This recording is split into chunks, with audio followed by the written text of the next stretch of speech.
Hello everyone. तो आज हम लोग बहुत ही ज़्यादा डिमांडेड टॉपिक पर वीडियो लेकर आ चुके हैं।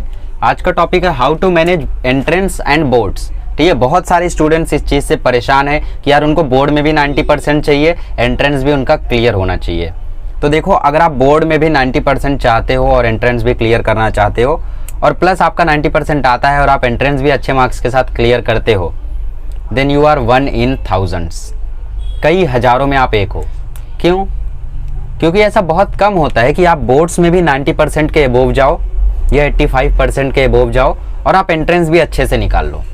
90% बोलूँगा मैं, 85 से ज़्यादा तो आ जाता है ना। क्यों ऐसा? क्योंकि बहुत सारे स्टूडेंट्स इसमें फंस जाते हैं कि यार वो एंट्रेंस की प्रिपरेशन अच्छे से करें या बोर्ड्स की प्रिपरेशन अच्छे से करें और लास्टली दोनों की प्रिपरेशन नहीं कर पाते हैं और रह जाते हैं बीच में। ना बोर्ड्स अच्छे से हो पाता है, लास्टली एंट्रेंस भी ख़राब होता है, फिर वही जनरल कोर्स वगैरह करके हो जाता है। इसका सबसे बड़ा शिकार होते हैं हमारे महाराष्ट्र के स्टूडेंट्स। महाराष्ट्र बोर्ड में क्या होता है कि मतलब महाराष्ट्र बोर्ड के हिसाब से जब प्रिपरेशन चालू करते हैं स्टूडेंट्स, मैं अपना पर्सनल एक्सपीरियंस बताता हूँ। सबसे पहले तो मेरा 11th वेस्ट ही हो गया था, जनरली लगभग वेस्ट ही हो गया था। तो मैं एंडिंग तक मैंने पूरा कवर किया अपना 11th, बहुत ही तेज़ी से कवर किया था, आप लोगों को बताया भी रहूँगा। ठीक है, मैं एंडिंग तक कवर किया तो मैं सभी के साथ आ गया फिर रेस में, और कई लोग में से पीछे भी छूट गए। क्यों? क्योंकि 11th उनका वेस्ट था, उन्होंने कवर नहीं किया।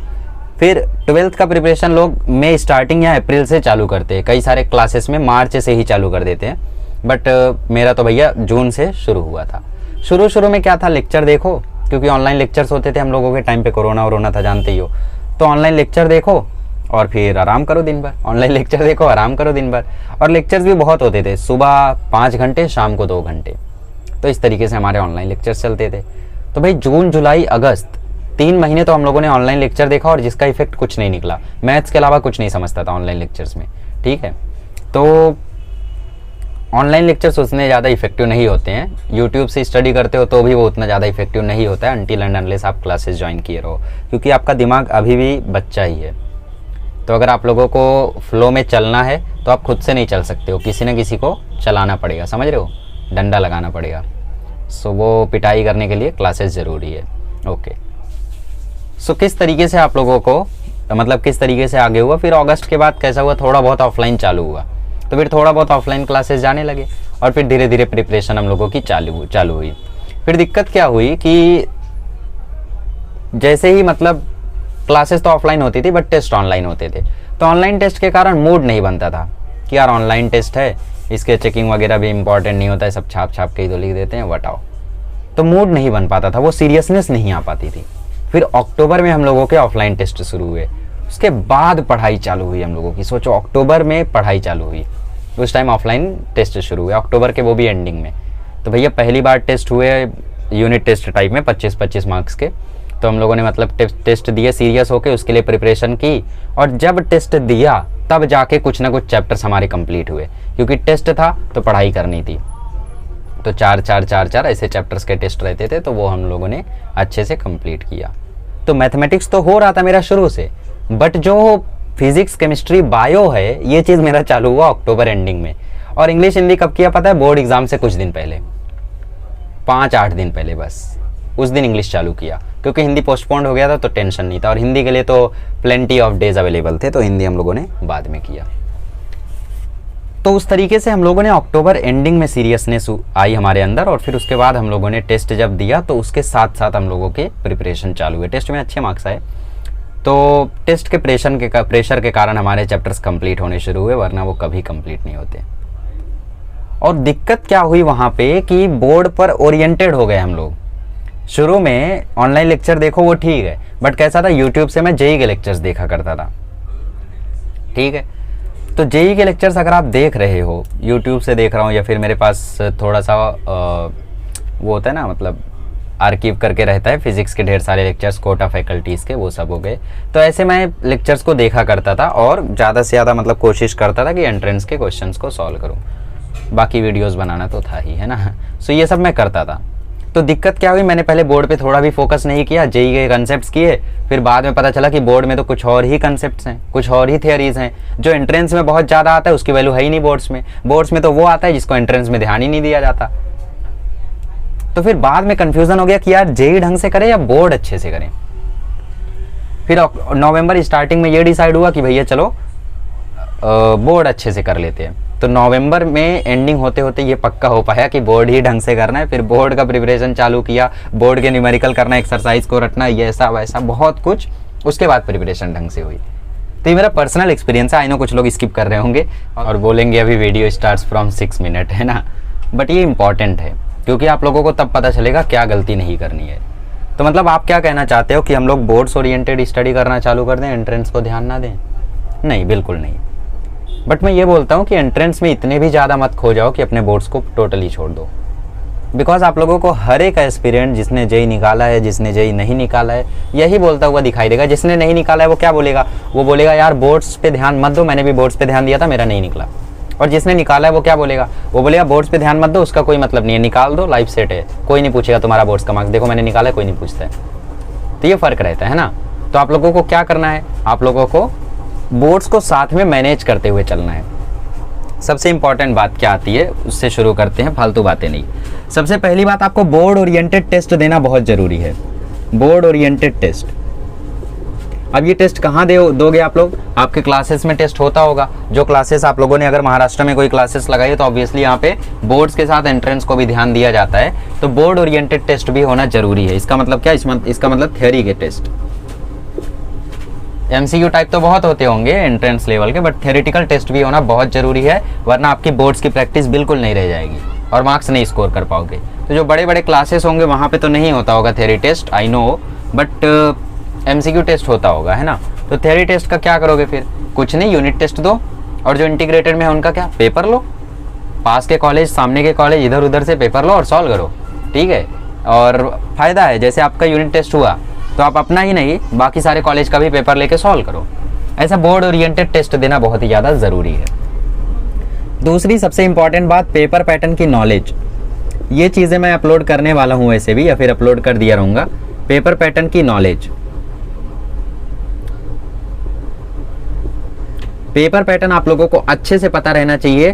कौन सा सेक्शन कितने मार्क्स का आएगा, कौन से सेक्शन में कौन सा क्वेश्चन आएगा, और कौन सा सेक्शन कितना मार्क्स कैरी करेगा, है ना। मतलब कौन से टाइप के क्वेश्चंस होंगे, किस चैप्टर से आ सकते हैं, ठीक है। तो पेपर पैटर्न की अच्छे से नॉलेज रखो कि कौन सा क्वेश्चन कितने मार्क्स का आता है और किस तरीके से क्वेश्चंस बनते हैं। तो इससे फ़ायदा क्या होगा? इससे फ़ायदा ये होगा कि आप लोगों को थोड़ा सा ध्यान बोर्ड पे भी रहेगा और आपको समझ में आएगा कैसे कैसे क्वेश्चन आ सकते हैं। तीसरी बात, गिव इम्पॉर्टेंस टू डेरिवेशन। हम जानते हैं कि एंट्रेंस लेवल पे जब भी पढ़ाई होती है तो टीचर्स कोशिश करते हैं कि स्टूडेंट को फॉर्मूला रटवा दें, अच्छी बात है, बट डेरिवेशन पर भी उतना ही ज़्यादा इंपॉर्टेंस दो जितना इंपॉर्टेंस आप फॉर्मूला पे देते हो, न्यूमेरिकल पर देते हो, क्योंकि डेरिवेशन अच्छे से आपको आना चाहिए। चौथी बात क्या है? सोचना पड़ेगा आपको। डेरिवेशन के साथ साथ थ्योरम को भी इंपॉर्टेंस देना है, थ्योरम को भी अच्छे से करके चलना है, परफेक्ट करके चलना है। मुझे पता है मतलब थ्योरम अभी नहीं करवा रहे होंगे, कुछ क्लासेस में बोल रहे होंगे कि यार अभी क्या करोगे, अभी तो आप लोगों का मतलब बोर्ड एग्जाम आएगा तो हम करवा देंगे। भैया अभी से करके ले लो, चाहिए तो पर्सनली टीचर से सीखने की कोशिश कर लो, अच्छे से कर लो, ठीक है। तो बोर्ड ओरिएंटेड टेस्ट दो, पेपर पैटर्न की नॉलेज रखो, मैं अपलोड करूंगा वीडियोस, वहीं से लेना नॉलेज और कहीं से मत लेना। इंपॉर्टेंस दो डेरिवेशन को जब टीचर्स कराते हैं, फिर थ्योरम को परफेक्ट करो। अच्छा, दिक्कत किधर आती है? अब देखो, जो एंट्रेंस का प्रिपरेशन कर रहे हैं वो लैंग्वेजेस तो कर लेंगे, अभी मैं टाइम भी बताऊंगा कब प्रिपरेशन शुरू करनी है, कब कैसे मैनेज करना है, ठीक है। तो सबसे पहली बात, वो लैंग्वेज अच्छे से कर लेंगे, इंग्लिश, हिंदी, ये सब अच्छे से प्रिपेयर कर लेंगे। कौन लोग? जिन लोग एंट्रेंस लेवल के प्रिपरेशन कर रहे हैं। क्योंकि यार अगर आप फिजिक्स केमिस्ट्री के हार्ड चैप्टर्स को 2-2 घंटे में रिवाइज कर सकते हो, तो इंग्लिश का, हिंदी का ये छोटा सा सिलेबस क्या है यार, ये पतली सी बुक क्या है तुम्हारे लिए? ओहो, इंग गिर गई, ठीक है, देख रहे हो, पतली सी बुक है यार। तुमने तो एस.सी. वर्मा सॉल्व किया, तुमने तो आर.डी. शर्मा सॉल्व की है, इतनी मोटी होती है वो, और ऐसी डबल होती है आर.डी. शर्मा। ये इतनी पतली हिंदी की बुक क्या है तुम्हारे लिए? देख रहे हो, कुछ भी नहीं है यार। तो नाला ऐसे पढ़ना चाहिए, चिट्टी रोबोट की तरह, खत्म ऐसा नहीं होता है। बट हाँ, आप लोग लास्ट में प्रिपरेशन कर सकते हो। इसकी स्मार्ट स्ट्रेटजी वीडियो मैंने अपलोड कर रखी है, उसको देख लेना, ठीक है। दूसरी बात क्या आती है? मैथ्स। अच्छा, मैथ्स आप लोग अच्छे से कर ले जाओगे, लैंग्वेजेस अच्छे से कर ले जाओगे, मैथमेटिक्स भी अच्छे से कर ले जाओगे, क्योंकि जो मैथमेटिक्स एंट्रेंस में है वही मैथमेटिक्स बोर्ड्स में है। बस स्टेप्स मत काटना। कुछ लोग कैसा प्रैक्टिस करते करते आदत उनकी पड़ जाती है, स्टेप्स को काटने लगते हैं।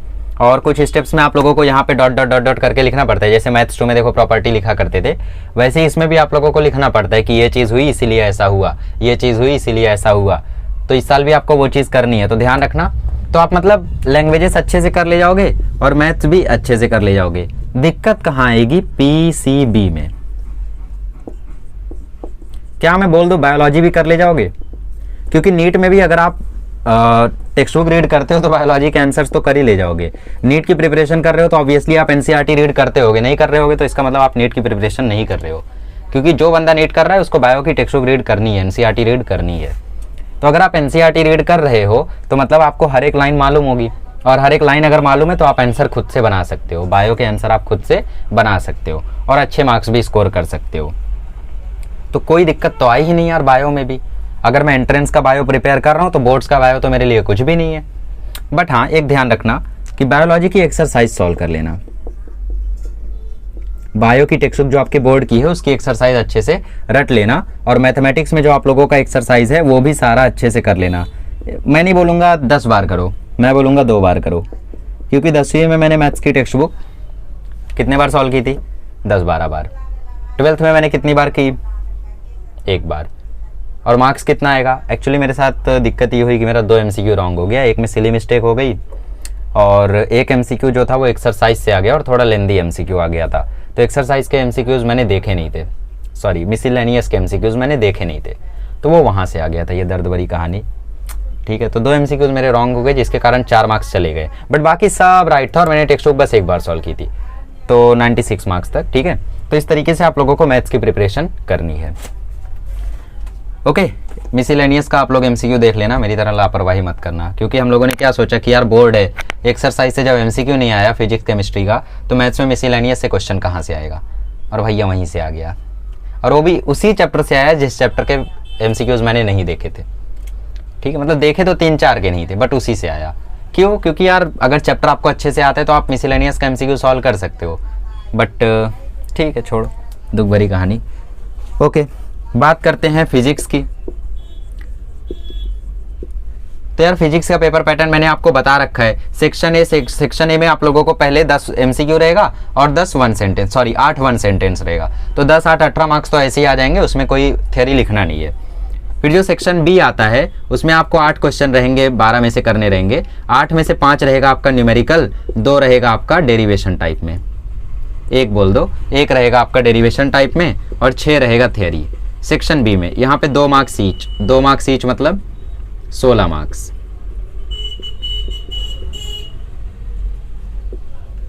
ठीक है, 16 मार्क्स का ये हो गया आपका। तो ऑब्वियसली यार यहाँ पे 5 न्यूमेरिकल होते हैं, तो अगर आप एंट्रेंस लेवल की प्रिपरेशन कर रहे हो तो बोर्ड के न्यूमेरिकल आपके लिए कुछ भी नहीं है। बोर्ड के न्यूमेरिकल में यार बहुत चिंदी वो पूछेगा, ठीक है। कैसे पूछेगा? वो बोलेगा यार अगर ऑब्जेक्ट का मास इतना है और रेडियस ऑफ गायरेशन इतना है तो बताओ उसका मोमेंट ऑफ इनर्शिया कितना होगा? तो I = mk²। चिंदी। वो बोलेगा इनिशियल एंगुलर वेलोसिटी इतनी थी, फाइनल एंगुलर वेलोसिटी इतनी है, इतने टाइम में ये सीन हुआ, तो बताओ एंगुलर एक्सेलरेशन कितना है? तो alpha = omega final minus omega initial upon time, खत्म। इतना चिंदी पूछेगा। तो आप अगर एंट्रेंस के न्यूमेरिकल सॉल्व कर रहे हो, बोर्ड का तो कुछ भी नहीं है, तो भैया 5 क्वेश्चन न्यूमेरिकल वाले तो कर ही लोगे, डेरिवेशन तो 1 कर ही लोगे और 1 थ्योरी कर लेना, 2 थ्योरी कर लेना, वरना मत करना। वैसे वो डिस्टिंग्विश बिटवीन आएगा। आपको इतना तो पता होगा ना कि थर्मोडायनेमिक सिस्टम में हीट नहीं कुछ और बोलते हैं, कुछ और पूछते हैं मतलब। हाँ, रोटेशनल फ्लो, स्ट्रीमलाइन फ्लो और रोटेशनल फ्लो, दोनों में फर्क आपको मालूम ही होगा थोड़ा बहुत। एंट्रेंस में ये चीज़ भी बताई जाती है, ऐसा कुछ नहीं कि एंट्रेंस में बताते ही नहीं है। ऐसा नहीं कि मतलब एंट्रेंस में बस MCQ कराते चलते हैं, थ्योरी भी वो बताते हैं, बस वो बोल के बताते, लिखते नहीं है। तो ये सब डिफरेंसेस आप लोग लेक्चर में सुने रहोगे तो वो आंसर्स आप लोग लिख पाओगे, बिल्कुल टेंशन मत लो, ठीक है। फिर सेक्शन सी जो आता है, सेक्शन सी में भी आपको 8 करना रहता है 12 में से। इसमें भी 5 न्यूमेरिकल होता है, बट इसमें 2 डेरिवेशन होता है, 2 से 3 डेरिवेशन होता है, ध्यान रखना, और 5 इसमें थ्योरी होती है। तो भाई 2 डेरिवेशन तो तुम कर ही ले जाओगे, 5 न्यूमेरिकल तुम्हारे लिए कुछ भी नहीं है। पता है न्यूमेरिकल कितना चिंदी आया था हम लोग के टाइम पे? न्यूमेरिकल ऐसा आया था कि म्यूचुअल इंडक्टेंस वहां पे पूछा था, बहुत ही चिंदी क्वेश्चन था, करंट वगैरह दिया हुआ था, फॉर्मूला में रखो और आंसर निकालो, खत्म। 2 डेरिवेशन आया, 5 2 7 तो यही कर लिया आपने। अब एक थ्योरेटिकल क्वेश्चन लिख ही ले जाओगे। थ्योरेटिकल क्वेश्चन चलो नहीं भी ढंग से लिखते हो, 1 मार्क्स तो मिलेगा, यहाँ पे 21 मार्क्स मिल रहा है, 1 मार्क्स इधर मिल रहा है, 22 मार्क्स तो ऐसे ही आ गया 24 में से। मतलब 2 मार्क्स यहाँ कटा, मान लो 2 मार्क्स यहाँ कटा, सेक्शन ए में चलो 4 मार्क्स कट गया, क्योंकि सेक्शन ए में भैया 4 नहीं 8 के 8 10 बहुत मार्क्स कट जाते हैं, क्योंकि पहले तो 10 MCQ आता है जिसका आंसर ज़्यादा से ज़्यादा लोग 7 या 8 ही करेक्ट कर पाते हैं, तो 2 मार्क्स वहाँ चला गया। फिर उसमें जो 1 सेंटेंसेज आते हैं उसमें तो 8 में से भैया 2 या 3 ही करेक्ट कर पाते बहुत सारे लोग। मैंने भी इवन बायो और केमिस्ट्री में 2 ही करेक्ट किया था, सोचो। तो 6 तो उधर गलत, 3 MCQ गलत, तो 18 में से 9 ही सही हुआ। और फिर जो सेक्शन डी आता है, सेक्शन डी में 2 जगह न्यूमेरिकल रहेगा और बाकी जगह थियरी रहेगा। 12 मार्क्स का होता है, यस 12 मार्क्स का होता है, यार देखना पड़ेगा यार।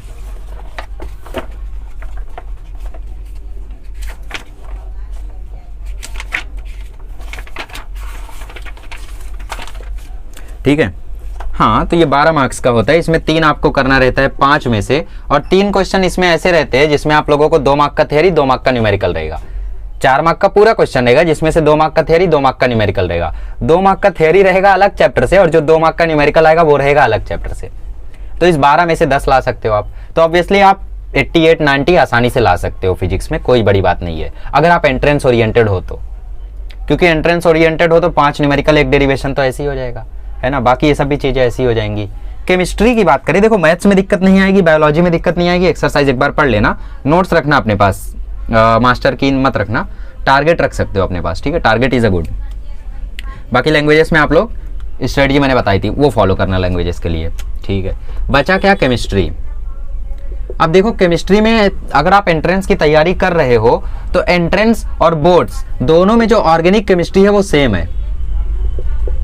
कैसे सेम है, क्योंकि यार बोर्ड्स में भी आपको पूछेगा कि इसका रिएक्शन, आपको पहले कंपाउंड दे देगा। सपोज आपको कंपाउंड बेंजीन दे दिया या फिर फिनॉल दे दिया, चलो फिनॉल दे दिया, और फिनॉल देके आप लोगों को बोला कि इसका रिएक्शन पहले कोल्ड सल्फ्यूरिक एसिड के साथ कराया, हॉट कॉपर के साथ कराया, एक्वस KOH के साथ कराया, ऐसा क्वेश्चन पूछेगा, ठीक है। एक्वस KOH तो वैसे यहाँ पे नहीं आएगा, यहाँ पे चलो Cl लगा दो, Cl लगा दोगे तो क्वेश्चन में पूछेगा इसका रिएक्शन एक्वस KOH से कराया गया, तो एक्वस KOH क्या करता है, Cl को हटा के OH लगाता है तो फिनॉल बन जाएगा, है ना। तो ऐसे ऐसे क्वेश्चन आप लोगों को ऑर्गेनिक केमिस्ट्री में पूछेगा वो। तो ऐसे क्वेश्चन तो बोर्ड्स में भी आते और एंट्रेंस में भी आते, सेम ही टाइप के क्वेश्चन, कौन सा कंपाउंड बनेगा, ठीक है। ऐसे क्वेश्चंस आप लोगों को ऑर्गेनिक केमिस्ट्री में आएंगे। तो इसका मतलब ऑर्गेनिक केमिस्ट्री से तो आप लोगों को टेंशन लेना नहीं, आप एंट्रेंस का तैयारी कर रहे हो, बोर्ड्स का अपने आप हो रहा है। इनऑर्गेनिक के आंसर आप ओन वर्ड्स में लिख सकते हो। इनऑर्गेनिक के सारे आंसर जो आपको क्वेश्चन जो बोर्ड में आएंगे ना, उसके मोस्टली आंसर्स आपके ऐसे आएंगे इलेक्ट्रॉनिक कन्फिग्रेशन से। वो पूछेगा ये इसी ऑक्सीडेशन स्टेट पे क्यों स्टेबल होता है, ये Cu2+ Cu3+ से ज्यादा स्टेबल क्यों है, Fe2+ Fe3+ में कौन ज्यादा स्टेबल है। आधे से ज्यादा क्वेश्चन का आंसर आपको इलेक्ट्रॉनिक कन्फिग्रेशन से मिलेगा इनऑर्गेनिक में। तो इसका मतलब इसका भी अगर आप एंट्रेंस कर रहे हो तो बोर्ड्स अपने आप हो जाएगा। यार वो रीजन लिखने बोलेगा, तो रीजन आप लोग नहीं जानते हो, एंट्रेंस में आपको नहीं बताया है ना। जैसे आप लोगों को देखो सिल्वर और क्रोमियम, इसका जो एक्सेप्शन है ये आप लोगों को बताया गया है। अब उसका रीजन आप जानते हो, क्या जानते हो कि वो ज़्यादा स्टेबल होता है इसलिए वो उसमें चला जाता है ना, हाफ फील्ड में। तो ये चीज़ आप ऑलरेडी जानते हो, तो वो चीज़ आप बोर्ड्स में अपने वर्ड्स में नहीं लिख सकते। वो बोलेगा ये आयन कलरलेस क्यों है, क्योंकि इसमें पेयर्ड इलेक्ट्रॉन्स एब्सेंट है, सॉरी इसमें अनपेयर्ड इलेक्ट्रॉन्स नहीं है ना। तो ऐसे क्वेश्चन आप लोग, रीजन तो आप लोग बोर्ड्स में भी लिख सकते हो। इफेक्टिव एटॉमिक नंबर आपसे पूछेगा, ऑक्सीडेशन आपसे पूछेगा, कोऑर्डिनेशन कंपाउंड से बोलेगा एम्बीडेंटेड लिगेंड क्या होता है, बायडेंटेड लिगेंड क्या होता है, इसका एग्जांपल दो। तो यार उसका मतलब तो आपने एंट्रेंस में भी पढ़ा है, आपने उसका डेफिनेशन एंट्रेंस में भी पढ़ा है, और उसका एग्जांपल आपने एंट्रेंस में भी पढ़ा है, तो वो चीज बोर्ड में भी लिख सकते हो, बिल्कुल लिख सकते हो। तो दिक्कत कहाँ आ रही है, दिक्कत आ रही है आंसर्स लिखने में। किसके, अप्लाइड केमिस्ट्री के। अप्लाइड केमिस्ट्री से जो आप लोगों को आंसर्स लिखने बोलेगा उसमें दिक्कत आएगी। तो हाँ ठीक है, यहाँ दिक्कत आएगी, इनऑर्गेनिक में नहीं आएगी, ऑर्गेनिक में नहीं आएगी। ऑर्गेनिक में भी 2-3 आंसर पूछेगा तो मे भी उसमें दिक्कत आए, तो इसको हाफ समझते हैं, चलो 70% दिक्कत नहीं आएगी। इनऑर्गेनिक में 100% दिक्कत नहीं आएगी, मेरी बात मानो, ठीक है। फिजिकल केमिस्ट्री में क्या दिक्कत आएगी, फिजिकल केमिस्ट्री में न्यूमेरिकल तो सॉल्व हो ही जाएंगे आराम से, ठीक है। उसके बाद डेरिवेशन पूछेगा कि फर्स्ट ऑर्डर रिएक्शन का हाफ लाइफ निकालने का डेरिवेशन बताओ, सॉल्व हो जाएगा, न्यूमेरिकल सॉल्व हो जाएगा। इसमें भी चलो मान लेते हैं आंसर्स वगैरह पूछा तो उसमें दिक्कत आ रही है, आंसर्स आते हैं फिजिकल केमिस्ट्री से, ऐसा कुछ नहीं है, ठीक है। टाइम लगेगा थोड़ा सा यार, समझो मेरी बातों को, टाइम लग रहा है, ठीक है। तो ये चीज़ें आप लोगों को अच्छे से ध्यान में रखनी है, यहाँ पे दिक्कत नहीं होगी। तो दिक्कत जहाँ पे हो रही है उसको कवर कैसे करें, इसके लिए आप सितंबर तक प्रिपेयर करो अपना एंट्रेंस। सितंबर तक आप अपना एंट्रेंस प्रिपेयर करो, फुल्ली ओरिएंटेड रहो एंट्रेंस पे, बट ओरिएंटेड रहने के साथ साथ आप बोर्ड ओरिएंटेड टेस्ट देते रहो, पेपर पैटर्न की नॉलेज को रिवाइज करते रहो, अपने पास रखो, इंपॉर्टेंस दो डेरिवेशन को, डेरिवेशन की प्रैक्टिस करते रहो। जेई की प्रिपरेशन कर रहे हो, नीट की प्रिपरेशन कर रहे हो, बट डेरिवेशन की प्रैक्टिस करते रहो, थियरम को परफेक्ट करो। और एंट्रेंस के साथ साथ आपका ऑर्गेनिक केमिस्ट्री प्रिपेयर हो रहा है, आपका इनऑर्गेनिक केमिस्ट्री प्रिपेयर हो रहा है, आपके न्यूमेरिकल क्लियर हो रहे हैं, आपका डेरिवेशन क्लियर हो रहा है, आपका रह क्या जा रहा है, ये अप्लाइड केमिस्ट्री के आंसर्स, ये फिजिकल केमिस्ट्री के आंसर्स, बायोलॉजी की एक्सरसाइज है ना, बाकी तो बायोलॉजी के छोटे मोटे आंसर्स हो ही रहे हैं, लैंग्वेजेस की स्मार्ट स्टडी मैंने बता दी अलग से, मैथ्स तो हो ही रहा है। तो ये सब जो बचा हुआ है इसको स्टार्ट कर देना अक्टूबर से। अक्टूबर से आप भूल जाना कि आप लोगों को एंट्रेंस लेवल की तैयारी करनी है। अक्टूबर से आप क्या करोगे, बोर्ड की टेक्स्ट बुक उठाओगे, बोर्ड की टेक्स्ट बुक में एक्सरसाइज के आंसर्स देखोगे और उनको याद करोगे, एक्सरसाइज के आंसर्स याद करोगे और न्यूमेरिकल्स देखोगे, क्योंकि रिलेटेड क्वेश्चंस आप लोगों को आ सकते हैं। तो अक्टूबर से उस चीज की प्रिपरेशन चालू कर देना, और अक्टूबर से आप लोग अप्लाइड केमिस्ट्री के आंसर्स, फिजिकल केमिस्ट्री के आंसर्स, इनऑर्गेनिक के 2-3 आंसर्स, ठीक है, मैथ्स तो हुआ ही रहेगा, बायो तो लगभग हुआ रहेगा, बट एक्सरसाइज को प्रिपेयर करना और इंपॉर्टेंस देना लो स्कोरिंग सब्जेक्ट को, ठीक है, अच्छे से याद रखो। लैंग्वेजेस तो होता ही रहेगा, तो दिक्कत कहीं नहीं आएगी यार। उसके बाद आप अक्टूबर में शुरू करोगे ना तो भी थ्योरेटिकल क्वेश्चन आराम से हो जाएंगे। तो क्या चीज है जो लोगों को खराब कर देती है, लोगों का मार्क्स, जो एंट्रेंस में अच्छा लाते बोर्ड्स में अच्छा नहीं लाते? रिकॉर्ड है, उठा के देख लो, जिसने एंट्रेंस में अच्छा लाया वो बोर्ड्स में भी अच्छा लाया है, ऐसा है ही नहीं कि वो अच्छा ना लाए, ठीक है।